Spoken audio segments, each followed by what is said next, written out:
All right, welcome to the first episode of Dose of the Serum. This will be a weekly, bi-weekly thing where I'm just gonna sit down and talk about a lot of different topics, a mini podcast of sorts, and I'll get y'all ideas too on like things y'all want to talk about and get y'all feedback on what y'all think about certain things and certain fights and certain events. But let's just get straight into it. I did say I wanted to put out more long form content. Here we are. I'll talk about Abdullah Mason first. So I made a video about Abdullah Mason, and I made that because, and maybe I'll do more like prospect analysis in the future, but I think he's only 20. I made that because I was looking at him and I could tell the mentality, the IQ, there's a level of maturity there, at least offensively. I think I even said that in the video. It's like I'm confident in his offensive ability, but we'll see what happens when his defense gets tested. And it didn't take him too long for his defense and his chin to be tested, and his heart, right? So that was really interesting. I am a little bit behind because it's about to be the next Saturday, but still we're gonna talk about those fights. We'll talk about some more stuff as the thing goes on, because we'll talk about boosts, we'll talk about, well, just stick around. But yeah, Mason, and it was hard for him to adjust to that left hook. Ultimately his offense carried him, but yeah, I think as always, I think it's better to be dropped earlier in your career at a younger age, experience the embarrassment, experience the annoyance, the frustration, the shock, right? Because he wasn't physically hurt bad. His legs weren't really, taken from underneath him or anything like that. In fact, when he hurt his opponent, when he dropped his opponent was out on his feet. I don't know how old dude kept fighting through that, but he did. He was more of a veteran, and apparently has like a good amount of knockouts on his record too. So the dude hits hard. It's not like Abdullah got dropped by a nobody as far as power is concerned. But yeah, Abdullah, he he had to work his way through that. But the other thing is, when you get dropped like that, you gotta kind of go through the motions of like analyzing, okay, what hit me, why did it hit me, and that's extremely hard to do in the moment, which is why he got dropped like twice in the same round. But yeah, you live and you learn, you grow and you improve. Even Naoya Inoue got dropped, but it's all about how you get back up and how you perform after you get up.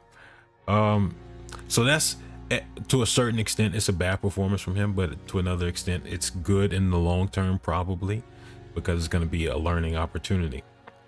And then on that same card, Keyshawn Davis, he was fighting Lemos, who was overweight by a massive margin. And what's so interesting about missing weight is people will often talk about the extra 6 pounds, for example, as if that's the big deal. The extra 6 pounds isn't what makes it a big deal. The big deal about purposely missing weight is that your opponent is draining themselves down, losing fluids in their brain, right? Dehydrating, losing power and athleticism in their muscles, everything, like just destroying your health. One of the worst things you can be is super dehydrated, and that's what they do to cut weight, among other things. And your opponent is putting themselves at a deficit. They're performing at a fraction of their maximum capacity. And you, knowing that under the same circumstances, you're going to be significantly, hampered as well, you choose not to go through that process, meaning physically you are way closer to your optimal shape than your opponent is. That's the big issue. And sometimes I hear it mentioned, but I think that's like the primary thing. And, I've heard some people say that there needs to be some sort of punishment that's quite stringent enacted on these types of fighters and this type of behavior, because these people don't care. They come in, they lose their part. He lost the fight. He got the shit beat out of him, honestly. But at the end of the day, these dudes are doing anything they can to get that advantage, and I don't know what that type of punishment would be. Y'all can tell me what y'all think might work the best. But yeah, it's not even just about being a weight bully. It's more like a dehydration bully, if anything. But yeah, Keyshawn is really smooth. Look powerful.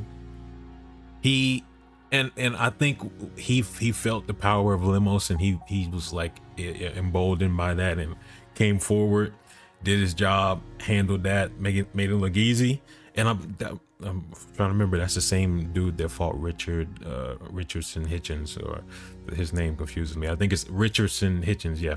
And he gave Hitchens a lot of problems, and Hitchens is supposed to be, up there. So that's a great win by Keyshawn. So we'll move on to Bam Rodriguez. The thing is, I missed like the first 2 rounds, and then I came in the 3rd round, and then Bam did what he did. Bam is, as far as his capabilities, he's in that same conversation as the big 3, the Monster, Usyk, and Bud, right? He's in that conversation. Now the difference is they have the accolades and the accomplishments. They have the double undisputeds, and they have all the champions on the resume and all the wins. Bam is starting to accumulate some of that, but he's still, I think he's 24. Like, he's something that's like, he's real young. So I'm sure he'll get there. He also got dropped in his last fight, similar to Abdullah, and he won that fight. So I think that's a big stepping stone, because once you get over once you get over the first knockdown in your career, I feel like it's like a weight off of your shoulders.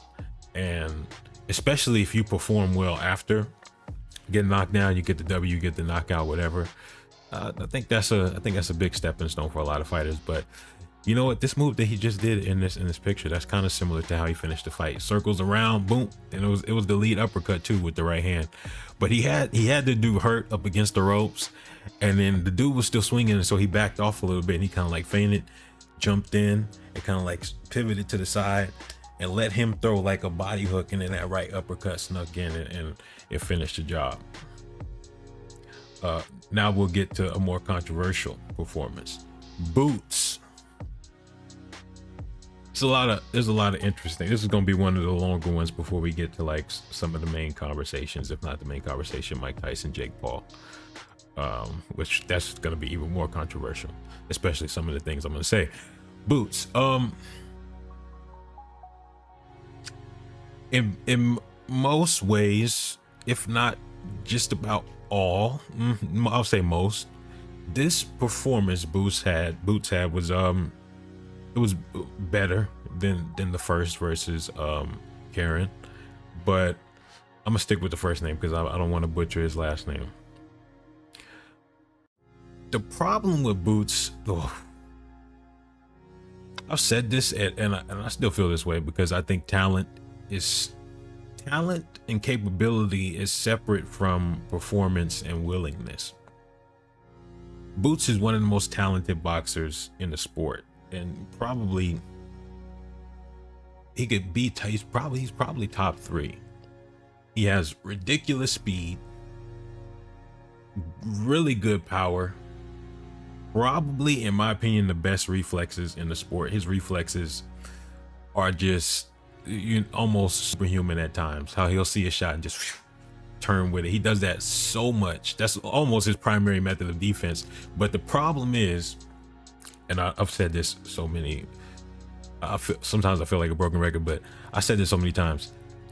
When you are reliant on your reflexes, you are always going to get in trouble. Just like this man right here, Tyson Fury, used to use his reflexes all the time, and then when he had to, deal with somebody that had the speed and the timing to catch him, now it's a problem, right?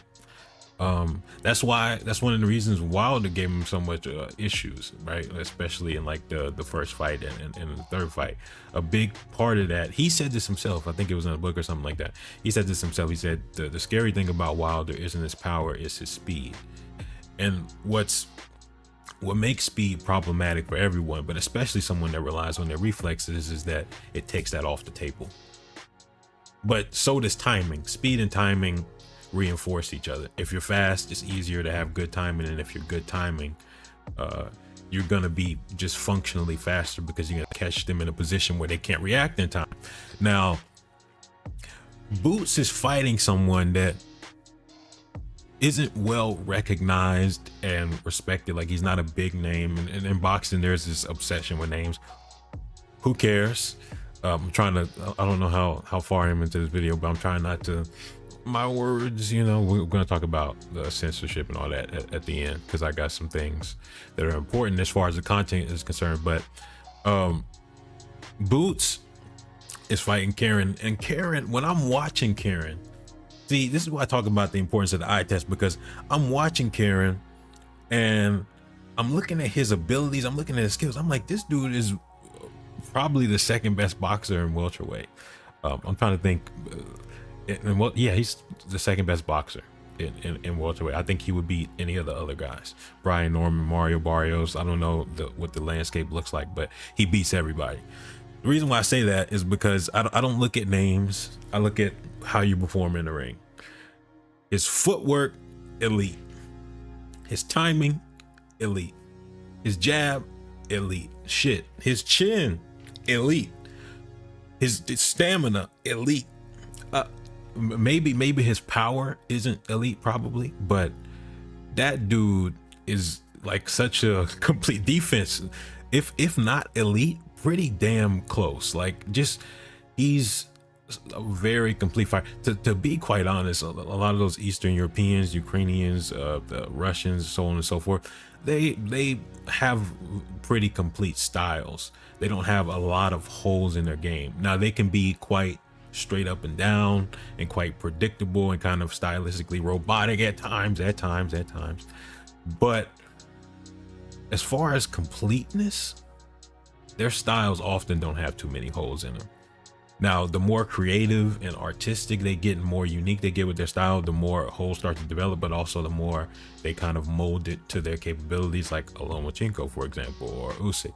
They have more flaws in their game, but they also have more special aspects to their game. Bivol is a lot more robotic. He's also creative, but he's creative with his mind, and he has like several tools that he pulls out. But Bivol is gonna do what Bivol does every fight. It's just gonna be minor adjustments to it.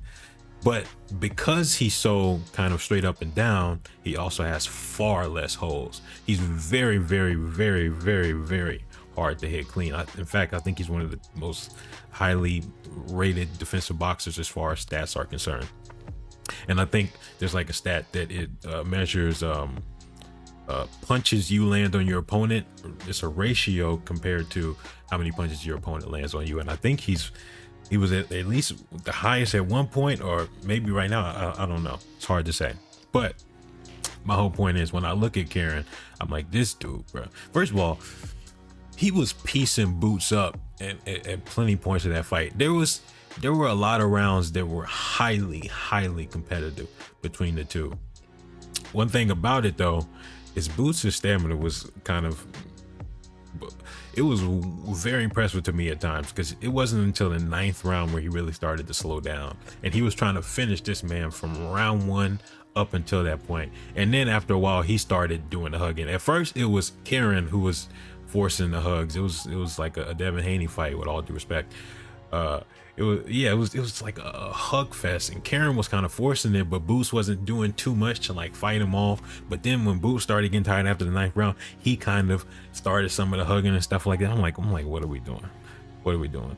But yeah, Karen was, because of his timing, yeah. And it's hard to pin down exactly why, because I wasn't in analysis mode, but his timing is just, he was tagging Boots up. I'm not gonna lie to you, but that's one thing. Boots has a crazy chin, even at welterweight, where he's dehydrating himself. I would imagine his chin is going to be even better at 154, but he's going to be facing much bigger punchers at 154 as well. But Boots, you know what's funny now? Now people are saying he's a weight bully. When I first saw Boots years ago, I'm like, who the hell is this? He looks like a fucking black Caleb Plant. Like, this dude, he's so big. I was like, he's a welterweight? I was looking at him, I'm like, what the but Yeah, Boots has always been a big dude. The only reason he's being called a weight bully now is because there's more eyes on him and more attention, and he calls out Crawford. And whenever, whenever you start to develop your own stardom, you do have more, fervent supporters, but you also have more passionate haters. And so things that were never said about you before, or were like quietly said, are going to be, yelled out of loudspeakers just because of your status. So once you get status, that's just how it works in boxing. That's always how it works, every single time. It never fails, especially in modern boxing. Maybe it wasn't so much true 20 years ago or 30 years ago, but that's how it works now. So, I was thinking about John Jones and Tom Aspinall, because it's kind of like that in the UFC, but the fan base kind of reacts to things differently. Whereas, John kind of tried to pull that on Tom Aspinall, where Tom is in a position of success, and then John is like, what has he done? What has he done to deserve? But that's because Tom was calling him out, and it's a whole thing. But we might talk UFC at the end. We'll see how we're feeling. Boots was, I think he was even being told to work the body more. I don't know, but his corner was telling him, apparently his corner was telling him a lot of the right things. Use your feet, come at him at different angles, work behind the jab. And it's like Boots was doing the opposite of that. He was just coming straight forward. That's where I was going. At the beginning of this part of the conversation, I was talking about a difference in talent, capability, and like the separation between those two things, and actual willingness and execution, right? Despite Boots having the talent that he does have, he's approaching these fights in a way where he just doesn't care. In fact, that's what he said at the end of the fight.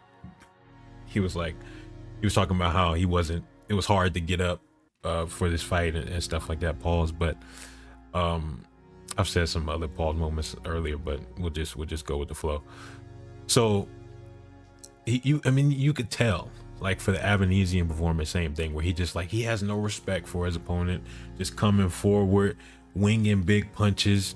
And I've said that he has a higher IQ than most people think, and that he really displays. His past few fights, he hasn't displayed that high IQ. He's displayed the opposite. He walks forward and just eats punches and lands his own. But because he's so much bigger, he's so much faster, he's so much stronger, and he's so much more durable, better reflexes, all of that. Since he has all of the physical advantages, he can get into those wars and walk out the winner. But just because you can do something doesn't mean that you should do something. And to be quite honest, the consequences of those consistent shots will build up quicker than you think. And I think, some people may be sensitive, especially since it's like one of the first times that Boots is getting a lot of consistent criticism. The Avanesian performance and this performance, and so many people are saying he's overrated and he's this and that. To a certain degree, yeah, but he's not overrated in terms of talent. He's overrated in terms of his talent living up to its potential, and that's all up to him. It's all up to him. It's all a mental thing. Is he going to maximize his talent, use the skills that he actually has? If the answer is no, like how it's been looking, he hasn't really been using the best of his skills. If the answer is no, then yeah, he's overrated, because for years people were talking about him as this boogeyman, and he's still a beast. Still, if he wanted to, he could clear out the welterweight division, fighting exactly like how he's been fighting. But that's not sustainable, and it won't end well in the long term, and possibly even the short term. One thing, another thing about the Karen and Boots fight is people were talking about, if Karen, let me go off on a rant about something that I don't like. I hate when people say this. If Karen had more power, then Boots would be on the ground by now, stuff like that. I'm like, if Anthony Joshua had George Chuvalo's chin, he would be the greatest fighter of all time. Who gives a fuck? What are we doing? Like what happens is someone's watching a fight and they don't like what they're seeing, and so they like create this fantastical scenario in their head where the person that's losing, or rather the person that's winning that they don't like, is fighting a different opponent. Because you like if blank was taller, he would be this and that. He's not. Those things do nothing. They do nothing but waste time. It's like, well, if he had this and he had that, they don't have that. That's what you get. That's what you work with. That's what you're built for. That's what your opponent trained for. That's Boots, especially. He's fighting Roman Villa right there, and he put up a better performance against Villa. Well, Villa's kind of his skills, not all there, but he had enough power to make Boots box. And when Boots boxes, he's closer to his best. When he just wants to walk through people, we've seen the results. He kind of gets the job done, but you're left like, was that really a good performance? And the answer is, by my standards, no. And by his standards, I don't think he likes these performances that much either. I would hope not. But yeah, so if Karen had Roman Villa's power, he wouldn't beat Karen. And if he did have that power, Boots wouldn't have fought him the way that he fought him. So that's why so it's just like such a stupid thing to say. But that's enough for that. Trying to think if I want to move on. I think we'll move on. We'll get into the real nitty gritty of this. Mike Tyson, Jake Paul. Let me say it like this. Should this fight be happening? No, of course not. Mike Tyson is almost 60 years old, which is like, I want you to think about and then I'm gonna dispel this partially, but just think about this. Think about someone you know that's 60 years old, and then put them in like a boxing match with yourself. Like, visualize that. It's one of the most insane things you can think about. Now, there's one problem with that hypothetical, that visual. Mike Tyson obviously, and I've said this, Mike Tyson obviously isn't your average 60-year-old. He's not your average anything. Like an average gorilla maybe, but he's he might be like, if we study his DNA, he might be a different breed. I don't know. Hard to say. I don't want to get into, if I was white and I said that might hit a little bit different. Tyson,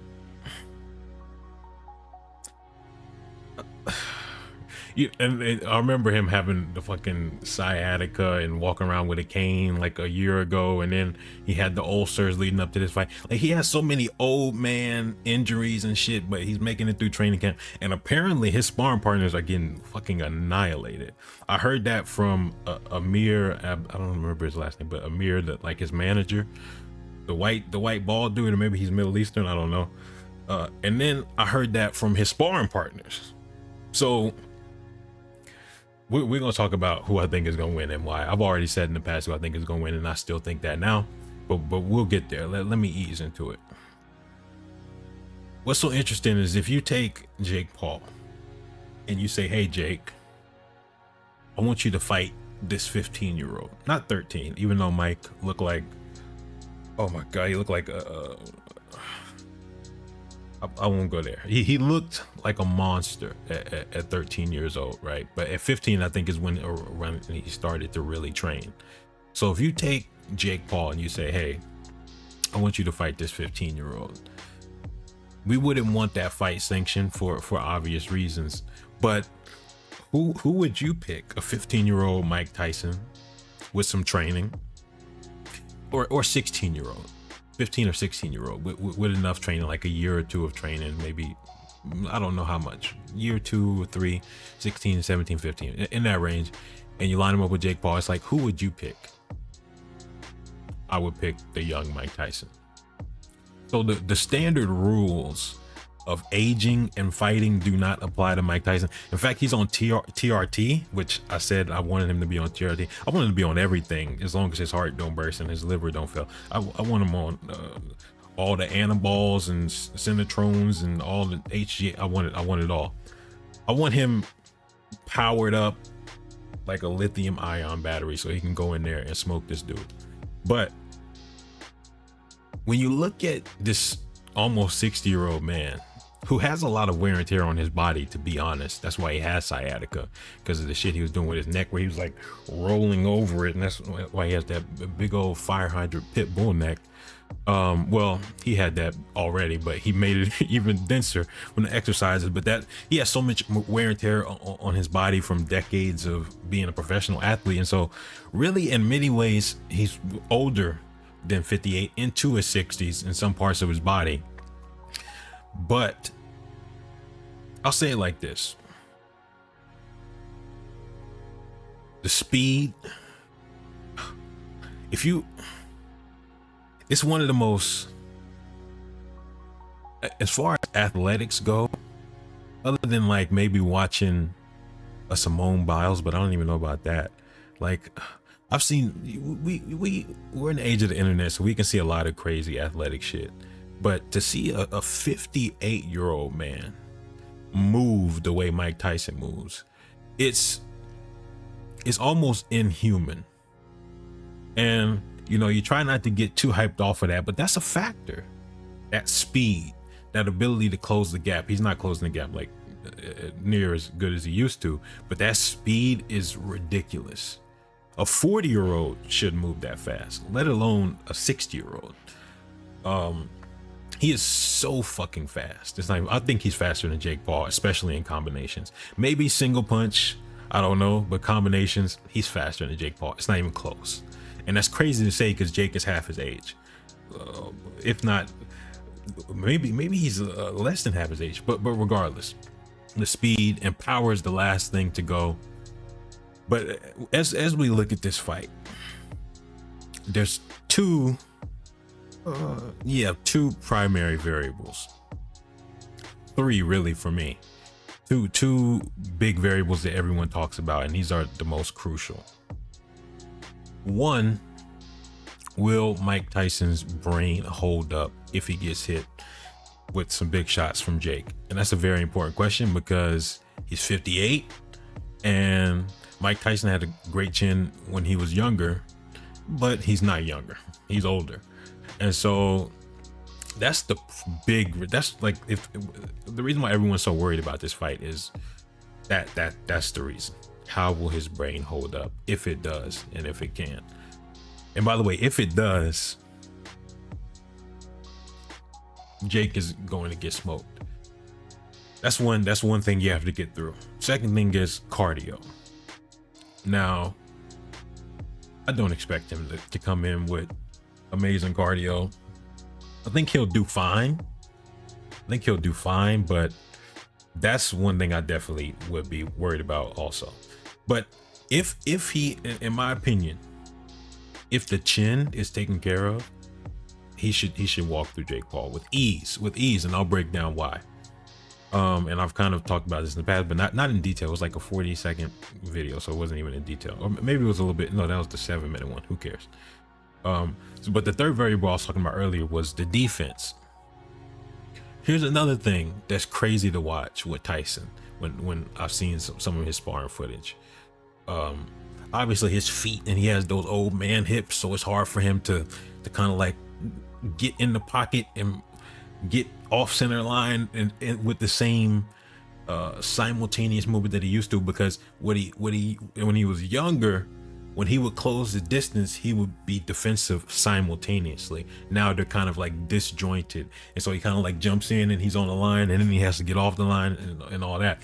But his defense, when I was watching him spar, like I'll see him like see the jabs coming and just get on the outside. I'm like, what the fuck? His why does he have good reflex? He's 58 and he has like better reflexes than most people, which is probably better reflexes than Jake Paul. Now I'm being a little bit facetious, but yeah, he shouldn't have the reflexes that he does. He shouldn't have almost anything that he does, but at the same time he kind of should, because he's Mike Tyson. But The reflexes is like what blow me away. But as far as his head movement, if he's constantly, you know, getting his head off the line, rolling under, and doing all that, I think the chin won't become a factor. His chin won't become a factor before Jake's does. If his defense is half as good as it was like 20 years ago, if his defense is half as good as it was 20 years ago, his chin probably shouldn't be a problem. Now there's always the probability or possibility of Jake just catching his ass. There's always that possibility. However, here's something people don't talk about. This is where we're going to get into the details. Jake has not fought a boxer with better defense than Mike Tyson. Not Tommy Fury, not Anderson Silva, and definitely not Mike Perry and any of the other people.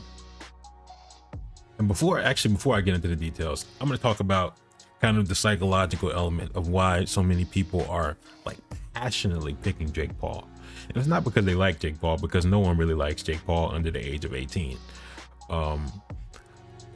They hate Jake Paul so much because of the villain that he is. And he is, as a person, he has a questionable history.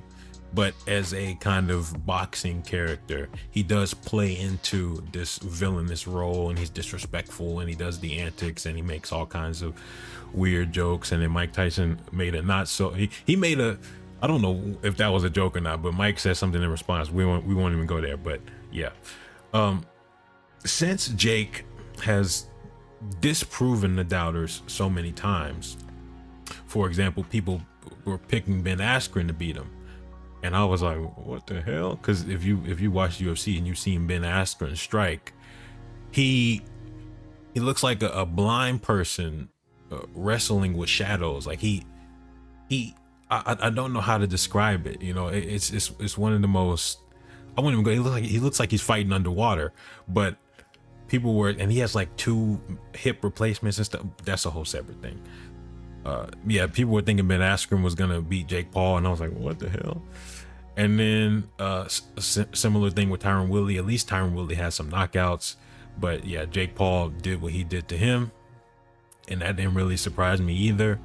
Now I thought Anderson Silva was gonna cook him, and to be fair, Anderson Silva didn't take that fight serious, and he was cooking him, but he got dropped because he was started playing with him, and he got caught coming in. And Jake is decent enough to catch people coming in. If you come at Jake, this is what you can know about fighting Jake Paul. If you look at his opponents, the ones that get the absolute shit beat out of them, or at least get dropped or get knocked out, they stand straight up, and they either just stand in front of him, or they rush in standing straight up. Perfect example, Nate Robinson. And so just as a stylistic foundation, the worst type of approach you can have towards Jake Paul is to rush straight in, head, chin up in the air. Now that's, to be fair, that's a fucked up stylistic approach regardless of who you're fighting. But Jake Paul, his favorite punch is that overhand. And so when he's dropped people and knocked people out, it came off of that overhand. And now as the years have progressed and he's gotten, more skills to his game, he does have a decent, relative to his level, a decent left hook, and sometimes kind of a check hook, but his footwork it's what you would expect. And he has a decent uppercut. And so the uppercut is really, and really the left hook at times are really the shots Mike will have to look out for. If he can get through those, I doubt he's going to be standing up tall enough for that overhand to work the way Jake wants it to. And he's going to be so low, probably, well, not as low as he used to be, because the old man hips and all that. He's going to be low enough to where that jab to the body that he uses to set up the overhand isn't going to be too relevant. And so it's going to be interesting to see how Jake can create offense on someone that is giving him the opposite stylistic approach to what he desires. Another thing about Jake is he's shown that he consistently struggles with pressure. Right, when Anderson Silva was pressuring him, he was piecing him up. Mike Perry, when he was like rushing in, even though his defense is atrocious. It was giving Jake issues. Nate Diaz, who was just putting pressure on him, was giving him issues. Now he's winning these fights, but I mean, sometimes he's going life and death with guys that are just mind blowing. Like the Nate Diaz fight. Like Nate Diaz, you talking about throwing punches underwater? This nigga look like he throwing punches in molasses. Yeah, I'll let that slip a little bit, but he Nate Diaz, I don't want to get too far off track, but this, like, he punches like this. I won't even go there, but yeah, he was giving Jake a lot of issues just with the overwhelming pressure constantly being in his face. And Mike Tyson, as far as talent goes, is the most talented pressure fighter of all time. So, and a lot of that talent, not a lot, but enough of that talent is still there for it to pose a massive problem for Jake Paul.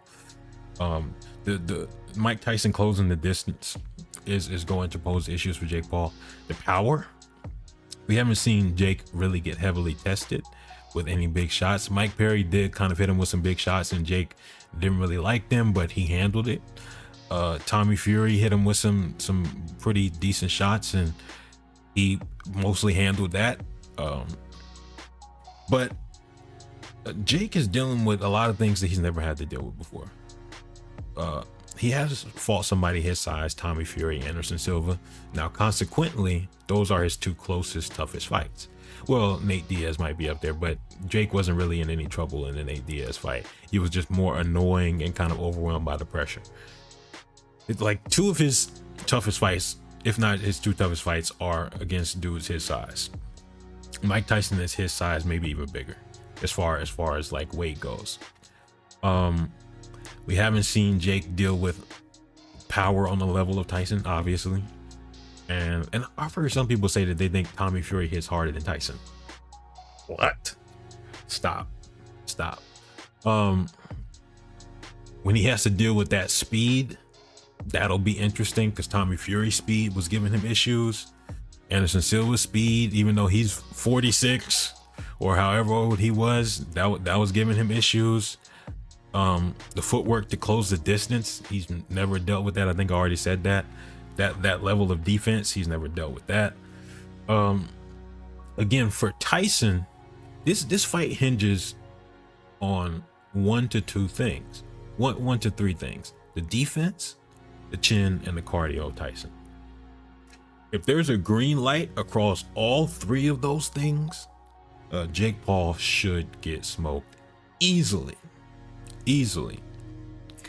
If there's not a green light, or there's a red light on the chin, this fight could go either way.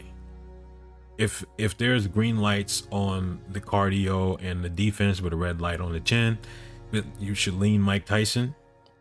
If there's red lights on the cardio and the chin but a green light on the defense, lean Jake. So it's like a best 2 out of 3 scenario.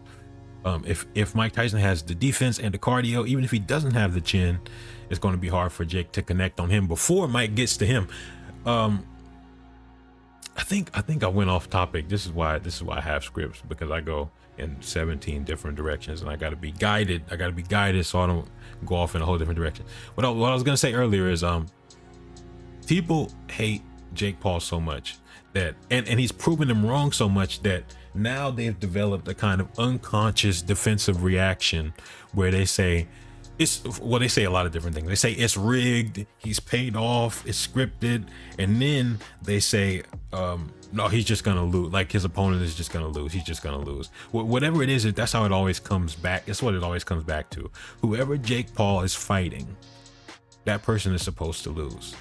And people have kind of developed that defense mechanism to like, to kind of pre-accept the worst case scenario in their mind. They kind of bracing themselves so that if Tyson loses, they like, I already said he was gonna lose, I already knew it, blah blah blah blah blah blah blah. And so I think a lot of the public reaction to say Jake Paul is just gonna walk through Mike, I don't think it's rooted in any logic other than he's old and therefore not good.